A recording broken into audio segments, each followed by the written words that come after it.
ધારીના વેકરિયા નજીક બે ખેડૂતો પર હુમલો કરવામાં આવ્યો હતો અને આ હુમલો કરનારાઓને ધારી પોલીસ દ્વારા ગણતરીના જ કલાકોમાં ઝડપી પાડવામાં આવ્યા હતા। આવા અસામાજિક તત્વો સામે પોલીસે કડક કાર્યવાહી કરી તાત્કાલિક આરોપીઓને ઝડપી પાડી તેઓને કાયદાનો પાઠ ભણાવ્યો, અલગ અલગ કલમો હેઠળ ગુનો દાખલ કરી અને કડક કાર્યવાહી કરી છે।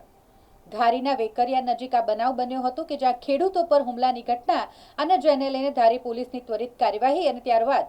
ડીવાયએસપી ગઢવી સાહેબે આ મામલે શું કહ્યું, આવો સાંભળીએ। ધારી પોલીસ સ્ટેશન ખાતે તારીખ 11/6/2026 ના રોજ સાંજના આશરે 5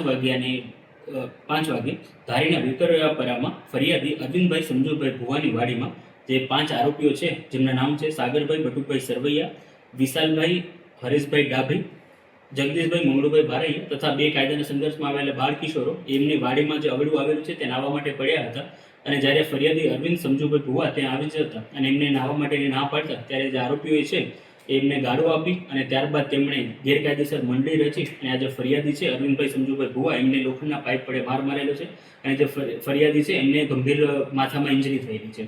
ઘટનાની જાણ થતાં ધારી પોલીસ સ્ટેશન ખાતે ભારતીય ન્યાય સંહિતાની કલમ 109 એટલે કે અટેમ્પ્ટ ટુ મર્ડર હેઠળ ગુનો નોંધવામાં આવેલો હતો અને તાત્કાલિક જેટલા પણ આરોપીઓ છે એમની ધરપકડ કરવામાં આવેલી હતી। આ સાથે સાથે જેટલા પણ આરોપીઓ છે એમને જે અસામાજિક તત્વો છે એનામાં એમના દ્વારા કોઈ પણ જગ્યાએ ઇલીગલ કન્સ્ટ્રક્શન કરવામાં આવેલું હોય અથવા એમના દ્વારા ગેરકાયદેસર વીજ જોડાણ આવેલું હોય અથવા કોઈ પણ બીજી પ્રવૃત્તિ થઈ રહી હોય એની પણ બધી એંગલથી તપાસ કરવામાં આવી રહી છે અને સાથે સાથે એમને અરેસ્ટ થઈ ગયેલા છે એના છૂટે આના પશ્ચાત એમના સામે પાસા અને તડીપાર એવી કાર્યવાહી કરવા માટેની પણ નોંધ રાખવામાં આવેલી છે।